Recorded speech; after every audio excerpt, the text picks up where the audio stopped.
savez, ce qui me brise le cœur, chaque fois que j'entre dans mon cabinet et que je vois une mère assise devant moi, les yeux remplis de larmes, c'est quand elle me dit: «Boris, j'ai tout donné à mes enfants, absolument tout mon temps, mon énergie, mes rêves, et maintenant ils ne me parlent presque plus. Ils sont perdus, sans direction, sans passion. Et moi, je me sens comme si j'avais échoué dans la seule mission qui comptait vraiment dans ma vie». Voilà la réalité brutale que personne n'ose vous dire en face, cette vérité que les magazines féminins édulcorent avec leurs conseils superficiels, que les penus, soi-disant experts en parentalité, évitent soigneusement parce qu'elle fait trop mal, parce qu'elle touche au cœur même de notre identité de femme de mère, de celle qui donne la vie et qui veut voir ses enfants s'épanouir. Mais laissez-moi vous dire quelque chose avec toute la tendresse et toute la franchise dont je suis capable. C'est pas votre faute si personne ne vous a jamais révélé le véritable secret pour élever des enfants qui réussissent. Personne ne vous a dit que tout ce qu'on vous a enseigné sur la maternité était peut-être complètement à côté de la plaque. Imaginez cette scène que je vois se répéter encore et encore dans ma pratique clinique. Une femme magnifique de 52 ans entre dans mon bureau. Elle a consacré 25 années de sa vie à ses enfants. Elle a mis sa carrière entre parenthèses. Elle a sacrifié ses amitiés, ses passions, ses rêves personnels. Elle a tout fait selon les règles qu'on lui avait données. Elle a nourri, habillé, éduqué, protégé ses enfants avec un dévouement absolu. Elle était présente à chaque récital scolaire, à chaque match de football, à chaque moment important, repas équilibrés, organisés, des activités enrichissantes. Elle était selon tous les critères conventionnels une mère parfaite, et pourtant ses enfants maintenant adultes sont soit dépendants, incapables de prendre des décisions seuls, soit distants, émotionnellement fermés, ou pire encore, complètement perdus, sans but, sans passion navigant. Et vous savez ce qui est encore plus douloureux, c'est que si vous ne comprenez pas maintenant, tout de suite, dans les prochaines minutes, ce qui s'est vraiment passé, si vous ne saisissez pas le mécanisme profond qui explique pourquoi tant de mères dévouées se retrouvent avec des enfants qui ne réussissent pas vraiment leur vie, alors vous risquez de reproduire exactement les mêmes erreurs, vous risquez de voir vos enfants grandir sans cette flamme intérieure, sans cette résilience extraordinaire qui fait la différence entre une vie médiocre et une vie véritablement réussie. Vous ne pourrez pas revenir en arrière parce que le temps de l'enfance passe si vite, ces années cruciales où se forme la personnalité, où se construisent les fondations de ce qu'ils deviendront, ces années ne reviennent jamais. Mais avant d'aller plus loin, avant que je vous révèle ce secret que j'ai découvert après 40 années passées à étudier le traumatisme, la résilience et le développement humain, laissez-moi vous dire quelque chose d'essentiel. Si ce que je partage avec vous aujourd'hui résonne en vous, si vous sentez que ces mots touchent quelque chose de profond et de vrai dans votre expérience de mère ou de femme, alors faites-moi une promesse, abonnez-vous à cette chaîne parce que je vais continuer à partager avec vous ces vérités inconfortables mais libératrices, ces connaissances que j'ai accumulées, non pas dans les livres seulement, mais dans les regards, les silences, les larmes et aussi les triomphes de milliers de personnes que j'ai accompagnées, les femmes magnifiques qui m'écoutez, vous méritez d'avoir accès à ces informations parce que vous êtes infiniment plus précieuses et plus puissantes que ce que la société vous a fait croire. Revenons maintenant à cette question qui vous brûle peut-être les lèvres. Pourquoi tant de mères aimantes échouent-elles à élever des enfants véritablement épanouis? Et attention, quand je dis échouer, je ne parle pas de produire des délinquants ou des enfants à problème.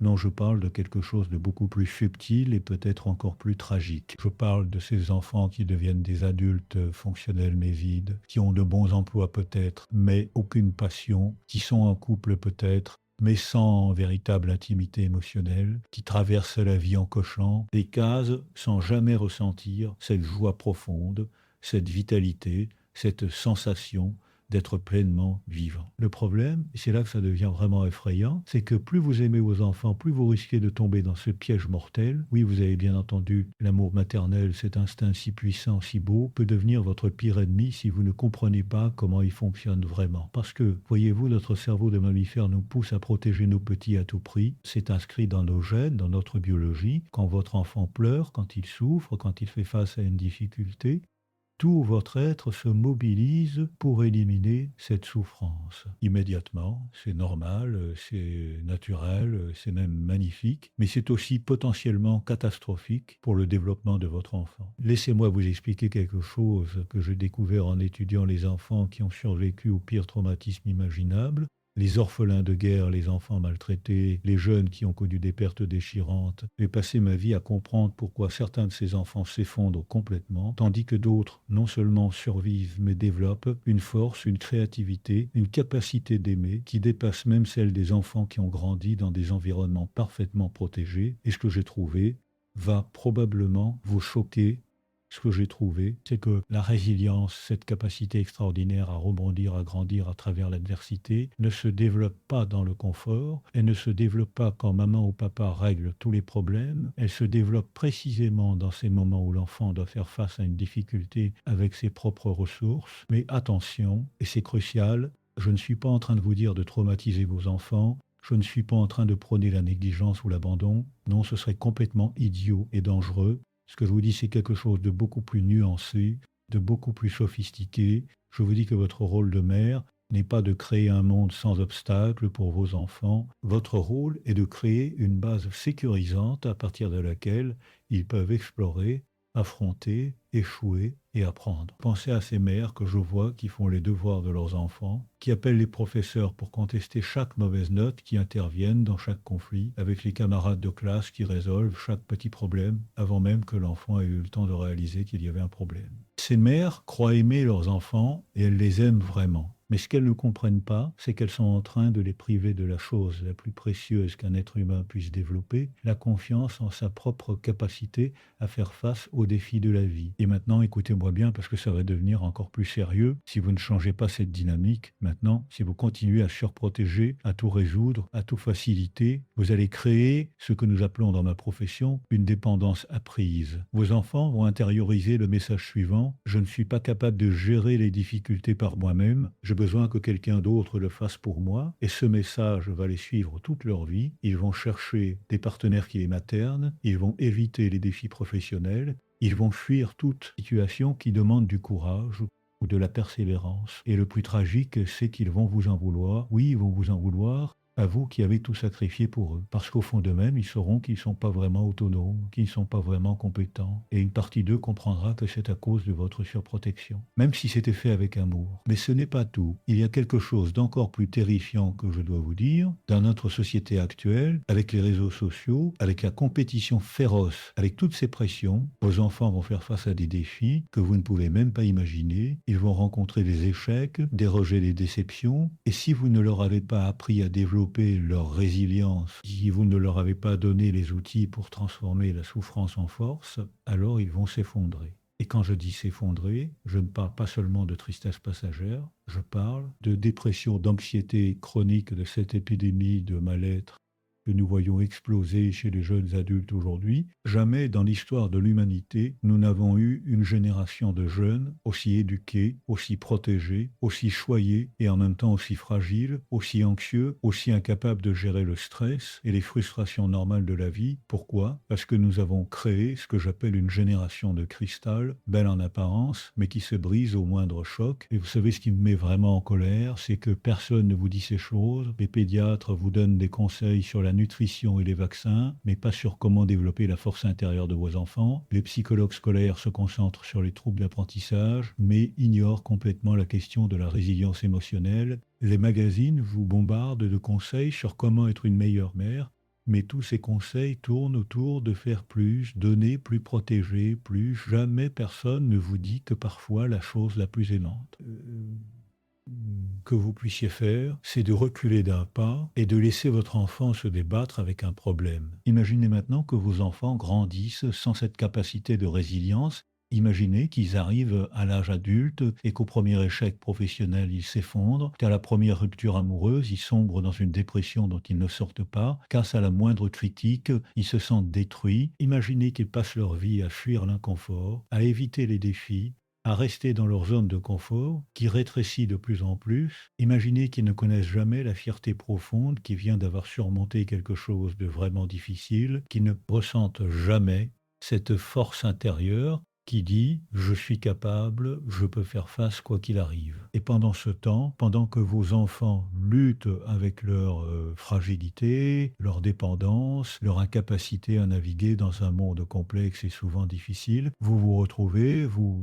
la mère qui a tout donné, vous vous retrouvez avec ce sentiment atroce d'avoir raté quelque chose d'essentiel. Vous regardez d'autres enfants qui semblent avoir cette étincelle, cette confiance, cette capacité à rebondir et vous vous demandez: «Pourquoi pas les miens? Qu'est-ce que j'ai fait de mal?» Et la culpabilité vous ronge parce que vous savez que vous avez fait de votre mieux, mais clairement quelque chose n'a pas fonctionné. Mais voilà ce que je veux que vous compreniez, et c'est peut-être la chose la plus importante que je vais vous dire aujourd'hui. Ce n'est pas une question de quantité d'amour. Toutes les mères que je rencontre aiment leurs enfants profondément. Ce n'est pas non plus une question d'effort ou de sacrifice. Vous avez probablement sacrifié plus que vous n'auriez dû. Non, le problème, c'est que personne ne vous a jamais expliqué la différence fondamentale entre l'amour qui protège et l'amour qui fortifie, entre l'amour qui enferme et l'amour qui libère. Laissez-moi vous raconter l'histoire d'une patiente que j'ai suivie pendant plusieurs années.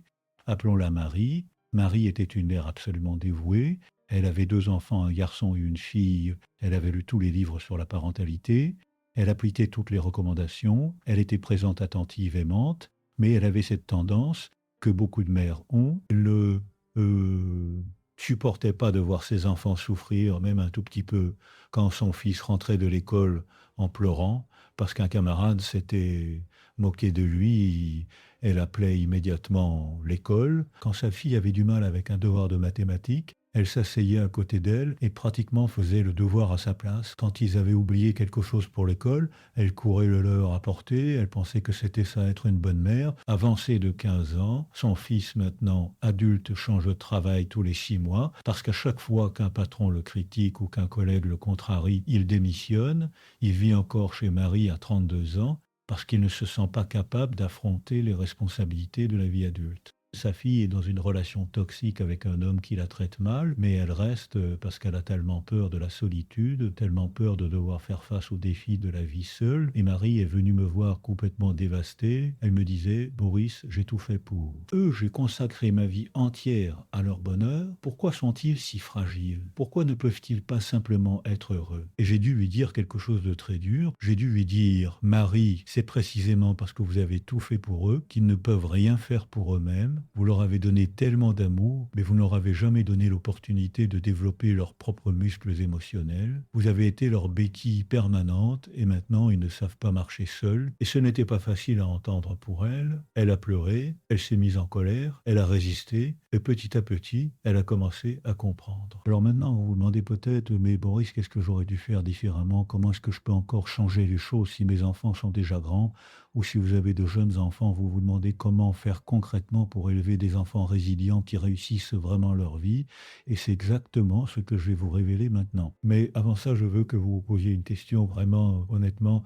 Est-ce que vous êtes prête à entendre des vérités qui vont peut-être bousculer tout ce que vous pensiez savoir sur la maternité? Est-ce que vous êtes prête à remettre en question certains de vos comportements, même si c'est inconfortable? Parce que, voyez-vous, le secret pour élever des enfants qui réussissent n'a rien à voir avec les méthodes éducatives à la mode, rien à voir avec le fait de les inscrire aux meilleures écoles ou aux activités les plus enrichissantes, rien à voir avec le fait de leur acheter les meilleurs jouets éducatifs ou de contrôler leur alimentation au gramme près. Non, le vrai secret, c'est quelque chose de beaucoup plus profond, de beaucoup plus contre-intuitif. Le vrai secret, c'est d'apprendre à vos enfants que la vie comporte des difficultés et que ces difficultés ne sont pas des catastrophes, mais des opportunités de grandir. Vous savez, ce qui me fascine dans mes recherches sur les survivants de traumatisme, c'est que les enfants qui s'en sortent le mieux ne sont pas ceux qui ont été le plus protégés. Ce sont ceux qui ont eu au moins une personne dans leur vie qui croyait en leur capacité à surmonter, une personne qui leur disait pas avec des mots forcément, mais avec son attitude: «Tu es capable de faire face à ça. Je suis là si tu as vraiment besoin de moi, mais je crois que tu peux y arriver.»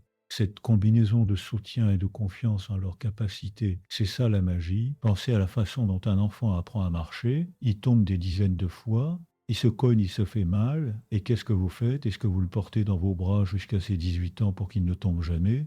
Bien sûr que non, vous le laissez tomber, vous l'encouragez à se relever, vous applaudissez chaque petit progrès. Vous êtes là pour le réconforter s'il se fait vraiment mal, mais vous ne l'empêchez pas d'essayer. Et c'est exactement la même chose pour tous les autres apprentissages de la vie, les défis sociaux, les échecs scolaires, les déceptions amoureuses, votre venue. Le rôle n'est pas d'éliminer ces expériences, mais d'être cette base sécurisante qui permet à votre enfant de les affronter. Mais voilà le problème, quelque part entre l'apprentissage de la marche et l'adolescence, nous les parents, et surtout nous les mères, parce que la société nous met tellement de pression pour être parfaite, nous commençons à penser que notre valeur se mesure à la capacité d'épargner toute souffrance à nos enfants. Nous intériorisons ce message toxique qui dit que une bonne mère, c'est une mère dont les enfants ne pleurent jamais, ne sont jamais frustrés, ne connaissent jamais l'échec, et c'est complètement faux, c'est même l'inverse de la vérité. Écoutez-moi bien, une bonne mère, ce n'est pas celle qui protège ses enfants de toute difficulté. Une bonne mère, c'est celle qui donne à ses enfants les outils pour naviguer dans les difficultés. C'est celle qui leur apprend que les émotions négatives ne sont pas dangereuses, que l'échec n'est pas une catastrophe, celle qui modélise la résilience dans sa propre vie. Parce que, devinez quoi, vos enfants n'apprennent pas principalement de ce que vous leur dites, ils apprennent de ce que vous faites, de la façon dont vous gérez vos propres difficultés, et c'est là que ça devient vraiment intéressant pour vous, les femmes magnifiques qui m'écoutez, parce que si vous voulez élever des enfants résilients, vous devez d'abord cultiver votre propre résilience, vous devez arrêter de vous sacrifier complètement, vous devez recommencer à avoir vos propres passions, vos propres défis, vos propres victoires, parce que quand vos enfants vous voient affronter une difficulté professionnelle et la surmonter, quand ils vous voient tomber et vous relever, quand ils vous voient prendre soin de vous-même et poser des limites, ils apprennent quelque chose d'infiniment plus précieux que tout ce que vous pourriez leur dire. Laissez-moi vous donner un exemple très concret. Imaginons que votre enfant de 12 ans a un conflit avec son meilleur ami, il rentre à la maison en pleurs, il est dévasté. Qu'est-ce que vous faites? La plupart des mères que je connais vont soit appeler la mère de l'autre enfant pour arranger les choses, soit minimiser en disant ce n'est pas grave, tu te feras d'autres amis, soit surprotéger en disant cet enfant n'est pas un bon ami pour toi, tu ne devrais plus le voir, mais aucune de ces réactions n'aide vraiment votre enfant à développer sa résilience. Ce que vous devriez faire à la place, c'est d'abord valider l'émotion. Je vois que tu es vraiment triste, et c'est normal. Les conflits avec les amis, ça fait mal, puis vous posez des questions qui l'aident à réfléchir. Qu'est-ce qui s'est passé exactement? Comment tu te sens? Qu'est-ce que tu penses que tu pourrais faire? Vous résistez à l'envie de résoudre le problème à sa place, vous lui faites confiance pour trouver ses propres solutions. Vous pouvez guider, vous pouvez suggérer, mais vous ne prenez pas le contrôle. Et ensuite, vous partagez peut-être une expérience similaire que vous avez vécue. Comment vous avez géré un conflit avec une amie, pas pour dire regarde comme j'ai bien fait, mais pour montrer que c'est une expérience humaine normale et qu'on peut la traverser. Et voici quelque chose d'absolument crucial que la plupart des parents ne comprennent pas. Vos enfants ont besoin de voir que vous n'êtes pas parfaite, ils ont besoin de vous voir faire des erreurs et les reconnaître, ils ont besoin de vous voir échouer à quelque chose et réessayer, parce que si vous leur présentez une image de perfection, si vous cachez toujours vos difficultés et vos vulnérabilités, vous leur envoyez le message que les difficultés sont honteuses, que les erreurs sont inacceptables, et ils vont développer cette peur paralysante de l'échec qui tue toute créativité, toute prise, le risque, toute possibilité de vraiment réussir dans la vie. Vous savez ce que je dis souvent, l'échec n'est pas le contraire du succès, c'est une étape vers le succès. Tous les gens qui ont vraiment réussi dans leur vie, que ce soit dans les arts, dans les sciences, dans les affaires, dans les relations, tous ont connu de multiples échecs, mais ce qui les distingue, c'est qu'ils ont appris à voir l'échec comme une information utile plutôt que comme une condamnation de leur valeur personnelle. Et ça, c'est quelque chose qui s'apprend dans l'enfance. Ça s'apprend quand maman ou papa réagit à votre mauvaise note, non pas avec de la colère ou de la déception, mais avec de la curiosité. Qu'est-ce qui s'est passé? Qu'est-ce que tu peux apprendre de ça? Comment tu peux faire différemment la prochaine fois? Maintenant, je vais aborder quelque chose de vraiment délicat, quelque chose dont personne ne parle, mais qui est absolument essentiel. C'est le lien entre votre propre estime de vous-même et la façon dont vous élevez vos enfants, parce que voyez-vous, si toute votre valeur personnelle repose sur le fait d'être une bonne mère, alors vous allez inconsciemment avoir besoin que vos enfants aient besoin de vous, vous allez saboter leur autonomie parce que leur indépendance menace votre identité. Et je sais que c'est dur à entendre. Et c'est tellement important. Combien de femmes j'ai vues qui se sont complètement perdues dans la maternité, qui ont abandonné leur carrière, leurs amitiés, leurs passions, qui ont fait de leurs enfants le centre absolu de leur univers. Et puis quand les enfants grandissent et naturellement s'éloignent, ces femmes se retrouvent avec un vide immense, elles ne savent plus qui elles sont en dehors de leur rôle de mère, et souvent elles essayent de maintenir cette dépendance de leurs enfants parce qu'elles en ont besoin pour leur propre sentiment d'identité et de valeur, et c'est tragique pour tout le monde. Alors écoutez-moi bien, vous les femmes extraordinaires qui avez la responsabilité d'élever la prochaine génération, vous devez comprendre que la meilleure chose que vous puissiez faire pour vos enfants, c'est d'être une femme épanouie, pas seulement une mère, une femme avec ses propres passions, ses propres défis, ses propres relations, ses propres rêves. Parce que quand vous êtes épanoui, vous n'avez pas besoin que vos enfants remplissent un vide dans votre vie. Vous pouvez les aimer librement, sans attachement toxique. Vous pouvez célébrer leur indépendance au lieu de la craindre. Vous pouvez leur montrer ce que c'est qu'une vie pleine et riche. Et puis, il y a cette question du père. Oh mon Dieu, comme c'est important et comme c'est négligé. Dans notre société, nous avons tendance à penser que la mère est tout, que c'est elle qui fait tout le travail émotionnel, tout le travail de soins. Et c'est vrai que traditionnellement, les mères ont porté ce fardeau de façon disproportionnée. Mais pour élever des enfants vraiment résilients, vous avez besoin de l'implication du père ou d'une autre figure masculine stable. Et vous savez pourquoi ? Parce que généralement, les pères et les mères ont des styles différents et ces deux styles sont nécessaires. Les mères ont tendance à être plus protectrices, plus attentives aux besoins émotionnels immédiats, et c'est merveilleux, c'est essentiel, mais les pères ont souvent plus tendance à encourager la prise de risque, l'exploration, l'indépendance. Quand un enfant tombe en jouant, statistiquement, la mère va dire « Oh mon pauvre, viens, je vais te consoler », tandis que le père va dire « Allez, c'est rien, secoue-toi et recommence ». Et l'enfant a besoin des deux. Il a besoin de savoir que ses émotions sont valides et qu'il peut être consolé, mais il a aussi besoin d'apprendre qu'il est capable de gérer un petit bobo et de continuer. Mais attention, et c'est vraiment crucial, je ne suis pas en train de dire que les femmes doivent être douces et les hommes durs. Non, ce serait stupide et sexiste. Ce que je dis, c'est que l'enfant a besoin d'expérimenter ces deux pôles, le réconfort et le défi, la sécurité et l'encouragement à l'exploration, et idéalement les deux parents devraient être capables d'offrir les deux. Mais dans la pratique, nous avons souvent des tendances naturelles différentes. Et c'est bien si nous en sommes conscients et si nous nous équilibrons mutuellement. Le problème que je vois souvent, c'est quand la mère est tellement dans la surprotection que le père se retire complètement, ou à l'inverse, quand le père est tellement absent que la mère compense en devenant encore plus fusionnelle avec les enfants. Et dans les deux cas, les enfants perdent. Ils perdent cet équilibre délicat dont ils ont besoin pour développer à la fois la sécurité émotionnelle et l'autonomie. Maintenant, parlons de quelque chose de vraiment pratique. Comment concrètement vous pouvez commencer dès aujourd'hui à cultiver la résilience chez vos enfants. Et la première chose que je veux que vous fassiez, c'est d'arrêter de résoudre tous leurs problèmes. Je sais que c'est difficile, je sais que chaque fibre de votre être de mère peut intervenir quand vous voyez votre enfant en difficulté, mais vous devez résister à cette impulsion, vous devez vous mordre la langue, et laissez votre enfant se débattre un peu. Par exemple, si votre enfant oubliait son déjeuner à la maison, ne courez pas à l'école pour le lui apporter, laissez-le vivre la conséquence naturelle. Il aura faim, ce n'est pas la fin du monde, il survivra, et la prochaine fois, il se souviendra peut-être de prendre son déjeuner, mais si vous courez toujours à son secours, il n'apprendra jamais à être responsable de ses affaires.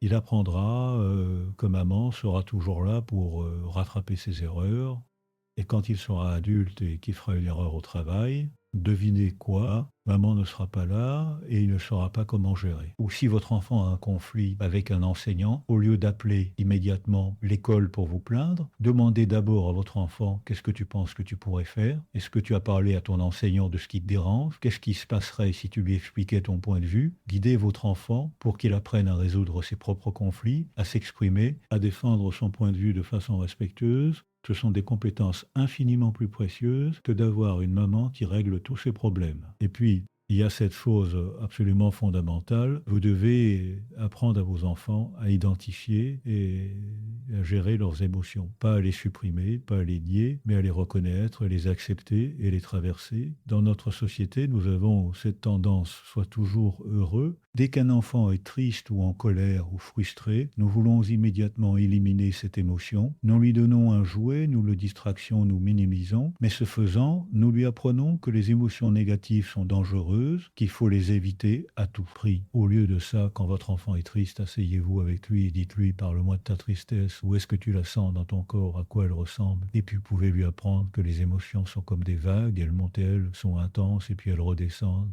Elles ne durent pas éternellement. Cette capacité à tolérer l'inconfort émotionnel, c'est peut-être la compétence la plus importante pour une vie réussie. Parce que pensez-y, qu'est-ce qui empêche la plupart des gens de réaliser leurs rêves? Ce n'est pas le manque de talent ou d'opportunité, c'est la peur de l'échec, la peur du rejet, la peur de l'inconfort. Et cette peur vient de quoi? Elle vient du fait qu'on n'a jamais appris à tolérer les émotions négatives, on a appris à les fuir. Alors on fuit tout ce qui pourrait nous faire ressentir de la peur, de la honte, de la déception. Et du coup, on ne prend jamais de risques, on ne sort jamais de notre zone de confort et on passe à côté de notre vie. Vos enfants ont besoin d'apprendre que l'anxiété avant une présentation orale, c'est normal et qu'on peut le faire quand même. Que la tristesse après une rupture, c'est atroce, mais qu'on survit. Que la colère quand on est traité injustement, c'est légitime et qu'on peut l'utiliser comme carburant pour changer les choses. Toutes ces leçons s'apprennent dans l'enfance et c'est vous qui les enseignez pas avec des discours, mais avec la façon dont vous réagissez aux émotions de vos enfants et dont vous gérez vos propres émotions. Maintenant, je vais vous parler de quelque chose qui va peut-être vous surprendre. L'importance de laisser vos enfants s'ennuyer. Oui, vous avez bien entendu, l'ennui est absolument crucial pour le développement de la créativité et de l'autonomie, mais dans notre société moderne, nous avons cette obsession de remplir chaque minute de la vie de nos enfants avec des activités structurées, le football, le piano, les cours de langue, les camps d'été. Nous programmons leur vie comme des PDG surmenés. Et pourquoi? Parce que nous avons peur que s'ils ne font rien, ils vont prendre du retard, ils ne seront pas assez compétitifs, ils ne réussiront pas. Mais c'est exactement l'inverse qui se passe. Quand les enfants sont constamment stimulés de l'extérieur, ils ne développent jamais leur capacité à se stimuler eux-mêmes.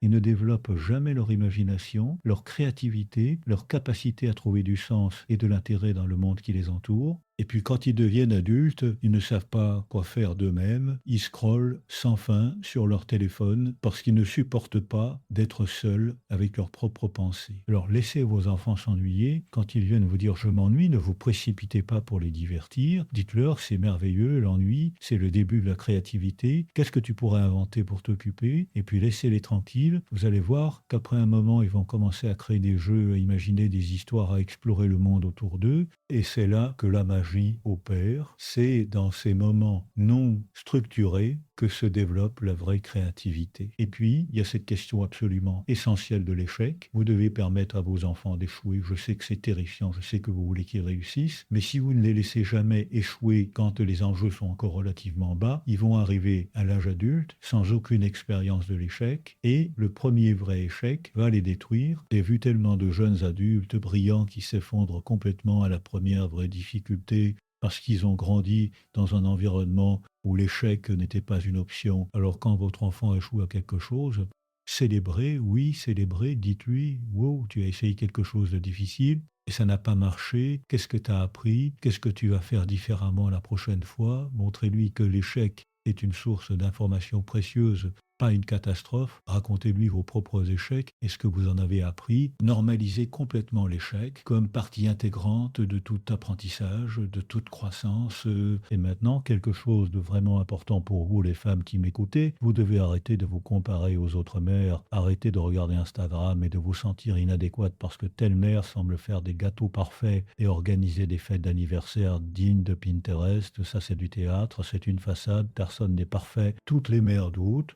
Toutes font des erreurs, toutes ont des moments où elles craquent, et c'est normal, c'est humain. La perfection n'est pas le but, la perfection est même l'ennemi du but, parce que quand vous essayez d'être parfaite, vous êtes tellement stressé, tellement tendu que vous ne pouvez pas être présente, vraiment présente avec vos enfants. Et ce dont vos enfants ont besoin, ce n'est pas d'une mère parfaite, c'est d'une mère authentique, d'une mère qui est vraiment là, qui les écoute vraiment, qui les voit vraiment. Pas d'une mère qui est obsédée par le fait de tout faire correctement. Vous savez ce que j'ai découvert dans les recherches?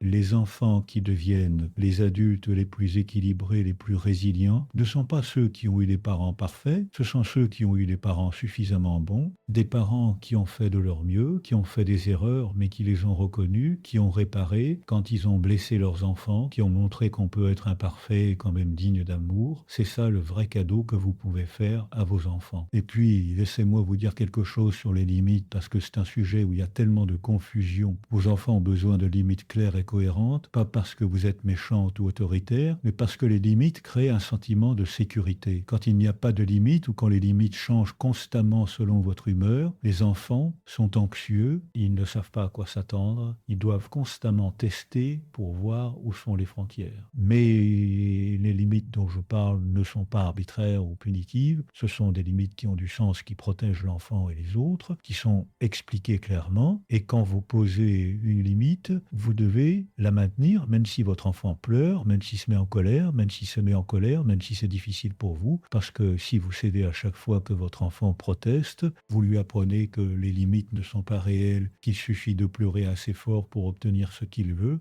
Et ça, c'est une recette pour le désastre. Pensez à ce qui se passe quand cet enfant devient adulte. Il va penser que les règles ne s'appliquent pas vraiment à lui, que s'il fait assez de bruit, il peut obtenir ce qu'il veut. Il ne va pas comprendre que dans le monde réel, il y a des conséquences à nos actions. Et il va se heurter encore et encore à la réalité qu'elle ne cède pas, qu'elle ne se laisse pas manipuler par les larmes ou les crises. Mais attention, poser des limites ne veut pas dire être rigide ou autoritaire. Vous pouvez être ferme sur les limites importantes, tout en étant flexible sur les choses qui n'ont pas vraiment d'importance. Vous pouvez dire non à quelque chose tout en validant le désir de votre enfant. Je comprends que tu veuilles rester éveillé plus tard, c'est difficile d'aller au lit quand on s'amuse. Et en même temps, l'heure du coucher, c'est 20 heures parce que ton corps a besoin de sommeil pour grandir et être en bonne santé. Et voici quelque chose d'absolument crucial. Vous devez enseigner à vos enfants la différence entre les sentiments et les comportements. Tous les sentiments sont acceptables. Tu as le droit d'être en colère, d'être jaloux, d'être triste, mais tous les comportements ne sont pas acceptables. Tu n'as pas le droit de frapper ta sœur, même si tu es en colère contre elle. Cette distinction est fondamentale. Elle permet à l'enfant de se sentir vu et accepté dans toutes ses émotions, tout en apprenant à les gérer de façon socialement appropriée. Maintenant, je veux aborder quelque chose de vraiment délicat, mais tellement important.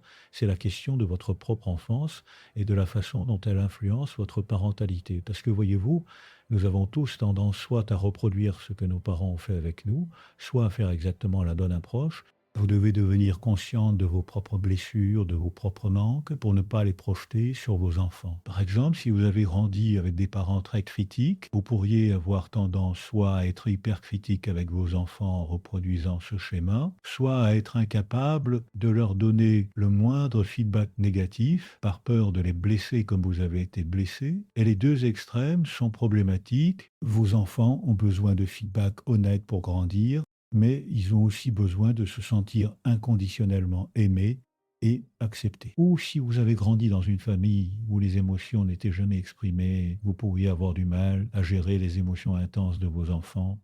Vous pourriez vous sentir submergé quand votre enfant pleure ou crie parce que vous n'avez jamais appris que c'est normal et gérable. Et alors vous pourriez soit réprimer les émotions de votre enfant comme les vôtres ont été réprimées, soit aller à l'autre extrême et laisser vos enfants exprimer leurs émotions sans aucune limite, ce qui est tout aussi problématique. Le travail que vous devez faire, et c'est un travail de toute une vie, c'est de guérir vos propres blessures, de comprendre vos propres déclencheurs, de devenir consciente de vos propres schémas, parce que vous ne pouvez pas donner à vos enfants ce que vous n'avez pas vous-même si vous n'avez pas appris à vous réguler émotionnellement. Comment pouvez-vous enseigner cette compétence à vos enfants? Si vous n'avez pas une estime de vous-même saine, comment pouvez-vous la cultiver chez vos enfants? Et c'est pour ça que je vous dis, encore et encore, prenez soin de vous, faites votre propre thérapie si nécessaire, travaillez sur vos propres problèmes. Ce n'est pas égoïste, c'est essentiel. C'est le cadeau le plus précieux que vous puissiez faire à vos enfants. Une mère qui a fait son propre travail intérieur, qui se connaît elle-même, qui a guéri ses blessures, cette mère-là peut élever des enfants vraiment sains, vraiment résilients. Parlons maintenant de quelque chose de très concret. La façon dont vous parlez à vos enfants, les mots que vous utilisez ont un impact énorme sur la façon dont ils se perçoivent eux-mêmes et perçoivent le monde. Par exemple, au lieu de dire tu es tellement intelligent, dites j'ai remarqué que tu as travaillé vraiment dur sur ce problème. Voyez la différence.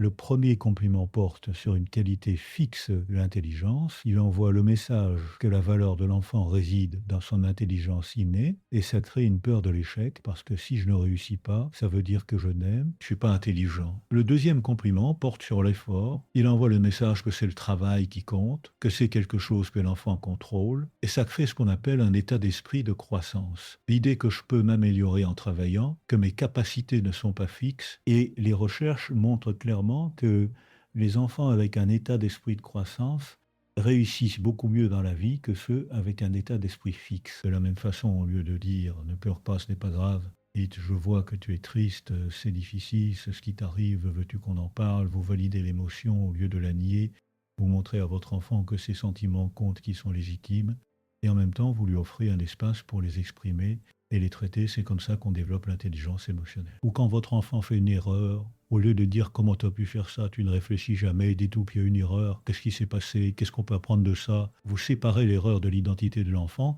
vous montrez que faire des erreurs, c'est humain, et que c'est une opportunité d'apprentissage, pas une raison de honte. Tous ces petits changements dans la façon dont vous parlez à vos enfants peuvent sembler insignifiants, mais accumulés jour après jour, année après année. Ils façonnent profondément la façon dont vos enfants se perçoivent et perçoivent leur capacité à naviguer dans le monde. Alors faites attention à vos mots, utilisez-les pour construire la résilience et la confiance, pas pour créer la peur et la honte. Et maintenant, quelque chose de vraiment important, vous devez enseigner à vos enfants la gratitude, pas comme une obligation morale ou une politesse, mais comme une pratique qui change littéralement leur cerveau. Les recherches en neurosciences montrent que la pratique régulière de la gratitude augmente les niveaux de dopamine et de sérotonine, améliore l'humeur, renforce le système immunitaire, améliore le sommeil. La liste est infinie. Mais plus important encore, la gratitude change notre focus. Au lieu de nous concentrer constamment sur ce qui nous manque, sur ce qui ne va pas, nous apprenons à voir ce qui est déjà là, ce qui fonctionne.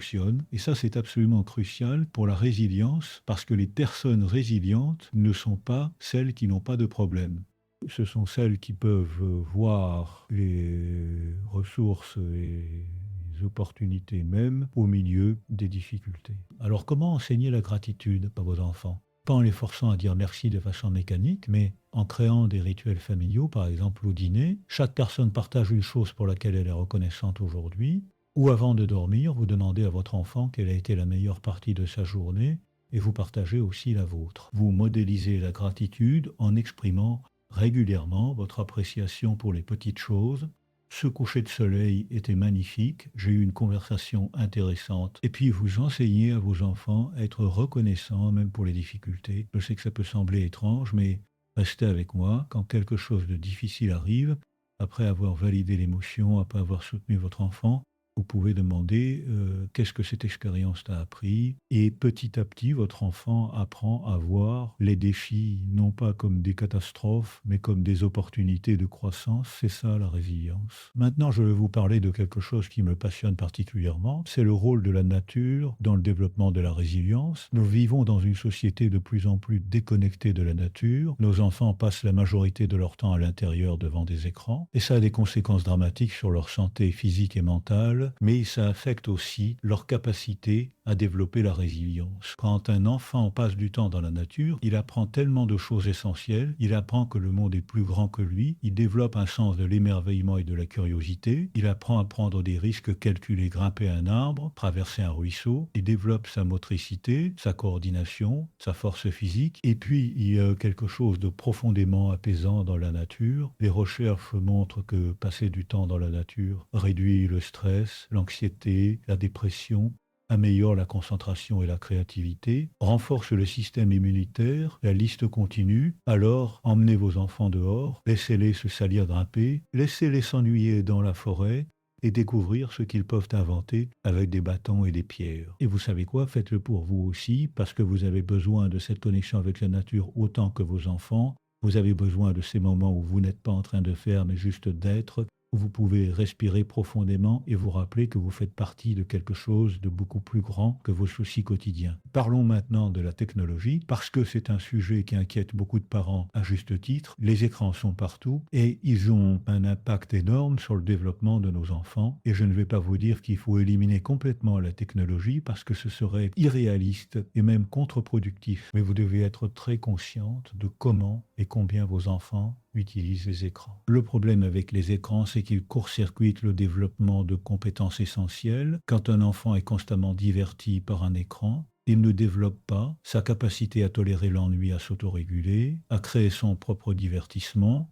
Quand il passe des heures sur les réseaux sociaux, il ne développe pas ses compétences sociales réelles. Il n'apprend pas à lire les expressions faciales, à gérer les conflits en face à face, à développer de vraies connexions intimes. Et puis, il y a l'impact sur l'attention. Les écrans sont conçus pour capturer notre attention avec des stimuli constants, changeants, rapides, et ça entraîne notre cerveau à avoir besoin de cette stimulation constante. Résultat, les enfants qui passent beaucoup de temps sur les écrans ont de plus en plus de mal à se concentrer sur des tâches qui demandent une attention soutenue, comme lire un livre ou avoir une conversation profonde. Alors que faire? D'abord, mettez des limites claires sur le temps d'écran et respectez-les. Pas d'écran pendant les repas, pas d'écran 1 heure avant le coucher, pas d'écran dans les chambres. Et ces règles s'appliquent à vous aussi, parce que si vous êtes constamment sur votre téléphone, vos enfants vont faire pareil. Vous devez modéliser l'utilisation saine de la technologie. Ensuite, soyez conscient de ce que vos enfants regardent et font sur les écrans. Tous les contenus ne se valent pas. Un documentaire éducatif, ce n'est pas la même chose que de scroller sans fin sur TikTok.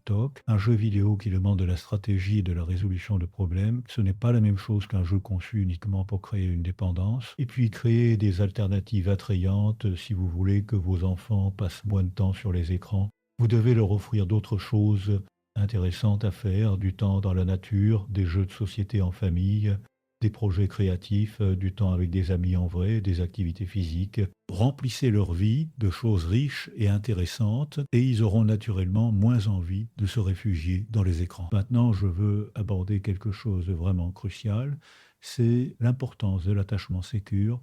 Vous avez peut-être entendu parler de la théorie de l'attachement, c'est une des découvertes les plus importantes de la psychologie du développement. Gros, l'idée, c'est que la qualité de la relation entre l'enfant et ses parents, surtout dans les premières années, crée un modèle interne qui influence toutes les relations futures de l'enfant. Un enfant qui développe un attachement sécure, c'est-à-dire qui a des parents qui répondent de façon cohérente et sensible à ses besoins, cet enfant développe un modèle interne qui dit « je suis digne d'amour, les autres sont fiables, le monde est un endroit relativement sûr », et ce modèle devient la base de toutes ses relations futures et sera capable de faire confiance, d'être intime, de gérer les conflits de façon saine. À l'inverse, un enfant qui développe un attachement insécure parce que ses parents sont soit trop intrusifs, soit trop distants, soit incohérents, cet enfant développe un modèle interne problématique. Soit je ne suis pas digne d'amour, soit les autres ne sont pas fiables, soit je dois être parfait pour être aimé. Alors comment créer un attachement sécure? C'est en étant présente, vraiment présente, pas physiquement seulement, mais émotionnellement. C'est en répondant aux besoins de votre enfant de façon cohérente. C'est en le réconfortant quand il est en détresse. C'est en célébrant ses joies. C'est en le voyant vraiment comme un individu unique, avec ses propres besoins et désirs. C'est en réparant quand vous faites des erreurs. Et voici quelque chose de vraiment important. Vous n'avez pas besoin d'être parfaite pour créer un attachement sécure. Les recherches montrent qu'il suffit que vous soyez sensible et cohérente environ 30% du temps. Oui, vous avez bien entendu, 30%. Ce qui veut dire que vous pouvez vous tromper 70% du temps et votre enfant ira quand même bien.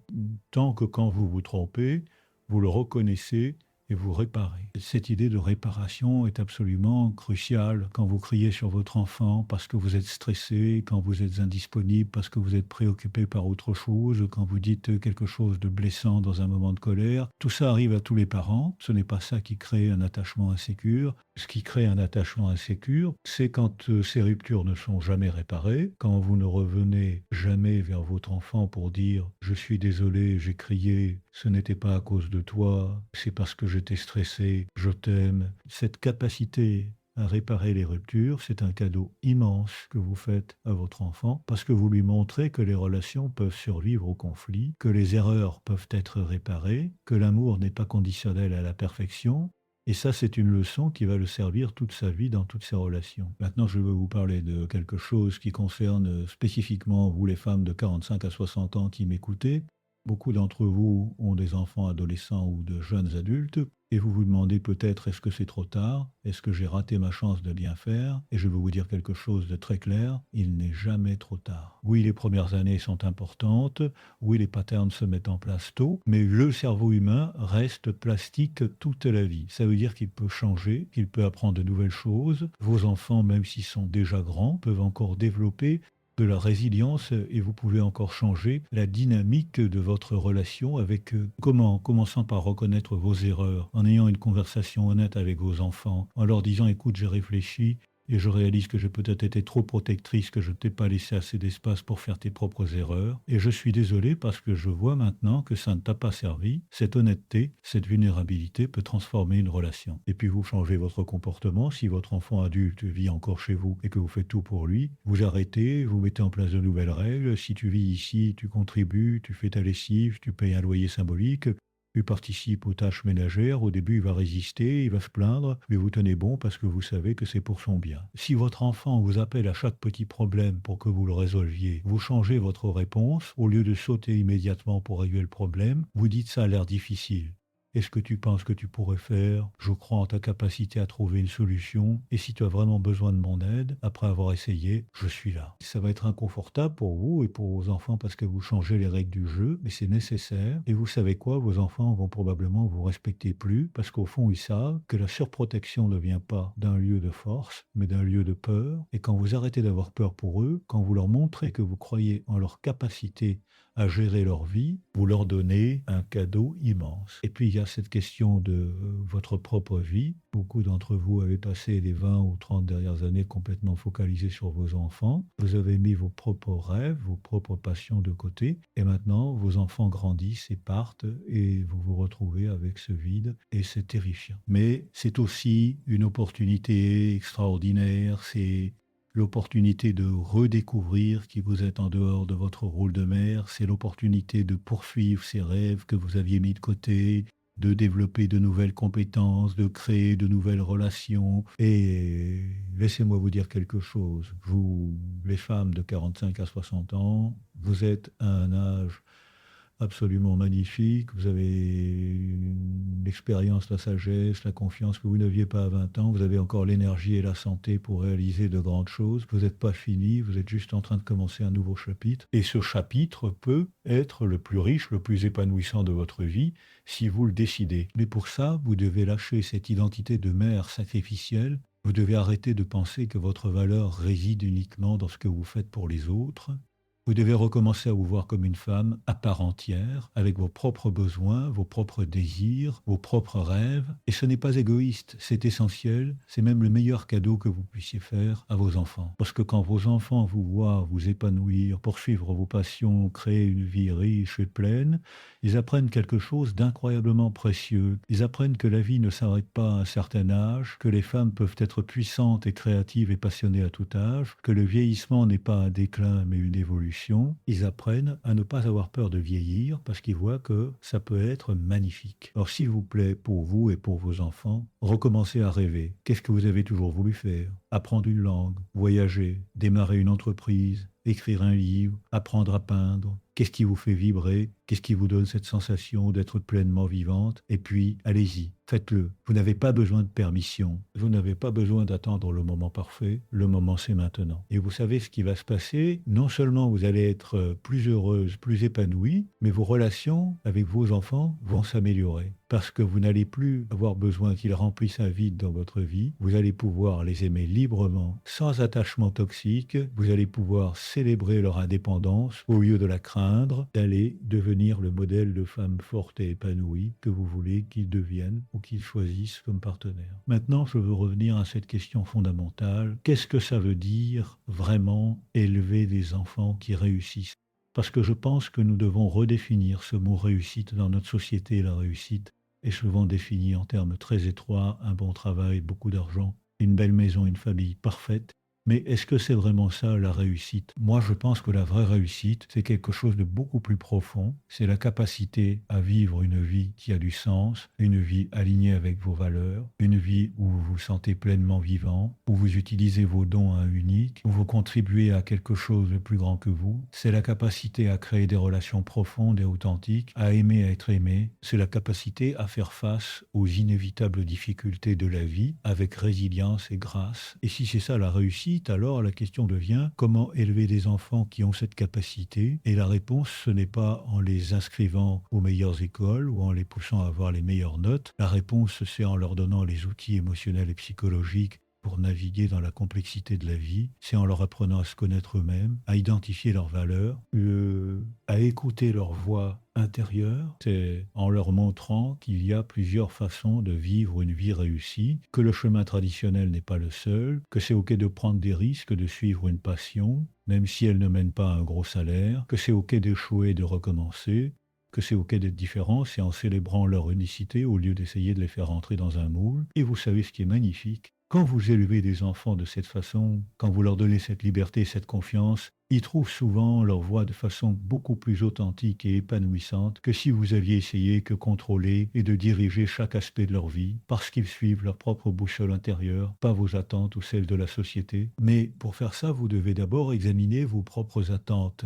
Pourquoi voulez-vous que votre enfant réussisse? Est-ce vraiment pour lui ou est-ce pour vous? Est-ce parce que vous voulez qu'il soit heureux et épanoui ou est-ce parce que vous voulez pouvoir vous vanter de ses accomplissements? Est-ce parce que vous voulez qu'il ait une vie riche et significative ou est-ce parce que vous avez peur de ce que les autres vont penser si votre enfant ne suit pas le chemin traditionnel? Ces questions sont inconfortables, mais elles sont essentielles parce que si vous projetez vos propres besoins non satisfaits sur vos enfants, si vous essayez de vivre à travers eux, vous allez les étouffer, vous allez les empêcher de devenir qui ils sont vraiment censés être. Et c'est une des plus grandes tragédies que je vois dans ma pratique, des enfants qui passent leur vie à essayer de satisfaire les attentes de leurs parents au lieu de découvrir et de poursuivre leurs propres rêves. Alors faites ce travail sur vous-même, examinez vos motivations, guérissez vos propres blessures, poursuivez vos propres rêves et ensuite vous serez capable de donner à vos enfants ce dont ils ont vraiment besoin, la liberté d'être eux-mêmes. Maintenant, je vais vous parler de quelque chose de très concret et pratique, comment gérer les moments de crise, parce que peu importe à quel point vous êtes une bonne mère, vos enfants vont faire face à des crises, ils vont échouer à un examen important, ils vont être rejetés par quelqu'un qu'ils aiment, ils vont perdre un ami, ils vont faire une grosse erreur, et votre réaction dans ces moments va largement déterminer s'ils développent de la résilience ou s'ils s'effondrent. La première chose, et c'est crucial, vous devez gérer vos propres émotions. Quand quelque chose de mauvais arrive à votre enfant, votre instinct va être de paniquer, de vous sentir submergé par l'anxiété ou la colère. Mais si vous réagissez de cette façon, vous envoyez le message à votre enfant que la situation est effectivement catastrophique, que c'est trop pour gérer et ça va amplifier sa propre panique. Alors avant de réagir, prenez une grande respiration. Rappelez-vous que votre enfant vous regarde pour savoir comment interpréter la situation. Si vous restez calme et confiante, il va intérioriser le message que oui, c'est difficile, mais c'est gérable, nous pouvons faire face à ça ensemble. Ensuite, validez l'émotion de votre enfant. Ne minimisez pas, ne dites pas ce n'est pas grave ou ça aurait pu être pire. Dites, je vois que tu es vraiment bouleversé, c'est normal, c'est une situation difficile. Donnez-lui l'espace pour exprimer ce qu'il ressent. Écoutez vraiment sans essayer immédiatement de régler le problème ou de lui faire sentir mieux. Et puis, une fois que l'émotion a été exprimée et validée, vous passez en mode résolution de problème. Qu'est-ce qui s'est passé? Qu'est-ce que tu peux apprendre de ça? Qu'est-ce que tu peux faire maintenant? Quelles sont tes options? Vous guidez votre enfant pour qu'il trouve ses propres solutions. Vous lui montrez qu'il a du pouvoir même dans une situation difficile. Et voici quelque chose de vraiment important. Partagez vos propres expériences d'échecs et de difficultés. Racontez à votre enfant une fois où vous avez échoué à quelque chose d'important, comment vous vous êtes senti, ce que vous avez fait, ce que vous avez appris. Ça normalise l'expérience, ça montre que tout le monde fait face à des difficultés, que c'est une partie normale de la vie et que vous avez survécu et même grandi. Et puis, et c'est peut-être le plus important, aider votre enfant à trouver du sens dans la difficulté, pas immédiatement, pas quand la blessure est encore fraîche, mais après un certain temps, demandez-lui en quoi cette expérience t'a changé, qu'est-ce que tu as découvert sur toi-même, en quoi tu es plus fort maintenant, parce que c'est ça la résilience, c'est la capacité à transformer la souffrance en croissance, à trouver du sens même dans les expériences les plus difficiles. Vous savez, J'ai passé ma vie à étudier les gens qui ont survécu au pire traumatisme imaginable et ce que j'ai découvert, c'est que ceux qui s'en sortent le mieux ne sont pas ceux qui nient la douleur ou qui prétendent que tout va bien, ce sont ceux qui peuvent tenir deux vérités en même temps. Oui, c'était horrible et ça m'a profondément blessé. Et en même temps, j'ai survécu et j'ai découvert des forces en moi que je ne savais pas que j'avais. Cette capacité à tenir la complexité, c'est le cœur de la résilience. Et c'est quelque chose que vous pouvez enseigner à vos enfants dès le plus jeune âge, en ne simplifiant pas trop les choses, en leur montrant que la vie est complexe, que les gens peuvent être à la fois bons et mauvais, que les situations peuvent être à la fois difficiles et riches d'enseignements, en leur apprenant à tolérer l'ambiguïté et l'incertitude, parce que c'est ça la vie réelle. Elle n'est pas simple, elle n'est pas en noir et blanc, et plutôt vos enfants apprennent ça, mieux ils seront équipés pour y naviguer. Maintenant, je veux aborder un sujet vraiment important, c'est le rôle du jeu dans le développement de la résilience. Dans notre société moderne, nous avons tendance à sous-estimer complètement l'importance du jeu. Nous pensons que le jeu, c'est juste du divertissement, quelque chose que les enfants font quand ils ne font rien d'important. Mais c'est complètement faux. Le jeu est absolument essentiel au développement. C'est à travers le jeu que les enfants apprennent à négocier, à résoudre des conflits, à gérer leurs émotions, à prendre des risques, à être créatifs, à coopérer, toutes ces compétences qui sont essentielles pour une vie réussie. Et je ne parle pas de jeux structurés et organisés par des adultes, je parle de jeux libres où les enfants créent leurs propres règles, inventent leur propre monde, règlent leurs propres disputes, mais de plus en plus, nous volons ce temps de jeu libre à nos enfants, nous remplissons leurs agendas d'activités structurées, nous les surveillons constamment, nous intervenons dès qu'il y a le moindre conflit, et en faisant ça, nous les privons d'opportunités cruciales d'apprentissage, parce que c'est précisément dans ces moments non structurés, non supervisés, que les enfants développent leur autonomie, leur créativité, leur capacité à gérer les défis sociaux, leur donner à vos enfants du temps pour jouer, vraiment jouer, laissez-les s'ennuyer d'abord et puis inventer quelque chose, laissez-les jouer avec d'autres enfants sans que vous interveniez constamment, laissez-les avoir des disputes et les résoudre eux-mêmes tant que personne n'est en danger physique, résistez à l'envie d'intervenir et vous savez quoi, jouez vous-même, redécouvrez le plaisir du jeu, pas seulement avec vos enfants mais pour vous-même, faites des choses juste pour le plaisir sans but productif, dansez, chantez, payez, jouez à des jeux, parce que le jeu ce n'est pas juste pour les enfants, c'est essentiel à notre bien-être à tout âge, et quand vos enfants vous voient jouer et profiter de la vie, ils apprennent que la vie ne doit pas être sérieuse et productive tout le temps, qu'il y a de la place pour la joie et la légèreté. Maintenant, je veux vous parler de quelque chose de vraiment important qui concerne spécifiquement les filles. Parce que même si nous avons fait des progrès énormes en termes d'égalité des sexes, il reste encore tellement de messages toxiques que les filles reçoivent sur ce qu'elles devraient être. Sois gentille, sois belle, sois mince, sois parfaite, ne prends pas trop de place, ne sois pas trop forte, trop intelligente, trop ambitieuse. Tous ces messages qui limitent le potentiel des filles. Et en tant que mère, vous avez un rôle absolument crucial à jouer pour contrer ces messages. Vous devez montrer à vos filles qu'elles peuvent être fortes et douces, ambitieuses et aimantes, intelligentes et féminines, que ces qualités ne sont pas contradictoires. Vous devez célébrer leur force, leur intelligence, leur courage, autant que leur gentillesse. Vous devez leur montrer que leur valeur ne réside pas dans leur apparence ou dans leur capacité à plaire aux autres. Et vous faites ça comment? D'abord en faisant attention à la façon dont vous parlez de vous-même et des autres femmes. Arrêtez de critiquer votre corps devant vos filles. Arrêtez de vous excuser constamment, arrêtez de vous diminuer, montrez-leur qu'une femme peut être confiante et fière de ce qu'elle est, montrez-leur qu'une femme peut prendre de la place, avoir des opinions fortes, poursuivre ses ambitions. Ensuite, exposez-les à des modèles de femmes fortes et accomplies, lisez-leur des livres sur des femmes scientifiques, artistes, leaders, montrez-leur qu'il n'y a pas qu'une seule façon d'être une femme, que les femmes peuvent réussir dans tous les domaines, encourager leurs intérêts même, s'ils ne sont pas traditionnellement féminins. Si votre fille veut faire du football ou de la mécanique ou de la programmation informatique, célébrez ça. Et puis, enseignez-leur à poser des limites, à dire non, à défendre leurs besoins et leurs désirs. Tellement de femmes de ma génération et même de la vôtre ont été élevées pour être gentilles à tout prix, pour mettre les besoins des autres avant les leurs. Et ça crée tellement de souffrance, tellement de ressentiment, tellement de vie non vécue, à leur enseigner à vos filles, dès le plus jeune âge, qu'elles ont le droit de dire non, qu'elles n'ont pas à être gentilles avec quelqu'un qui les met mal à l'aise, qui ne respecte pas leurs limites ou qui leur demande de faire quelque chose. qui va à l'encontre de leurs valeurs. Ce n'est pas un appel à l'impolitesse, c'est un appel au respect de soi. Une compétence de survie dans le monde aujourd'hui, et bien que j'ai insisté sur les filles, ce message vaut pour tous nos enfants, garçons compris. Apprenez-leur à honorer leurs propres sentiments, à faire confiance à leur intuition, à ne pas chercher la validation à l'extérieur, mais à la trouver en eux-mêmes. Et cela n'amène au secret final, le plus simple et le plus difficile de tous. Le vrai secret pour élever des enfants qui réussissent, ce n'est pas la bonne école, les bonnes activités ou la bonne méthode, c'est qu'ils se sentent profondément, inconditionnellement aimés et acceptés pour qui ils sont, pas pour ce qu'ils font, ce qu'ils accomplissent. C'est un amour qui ne dépend pas des bonnes notes, des victoires sportives ou d'une chambre bien rangée.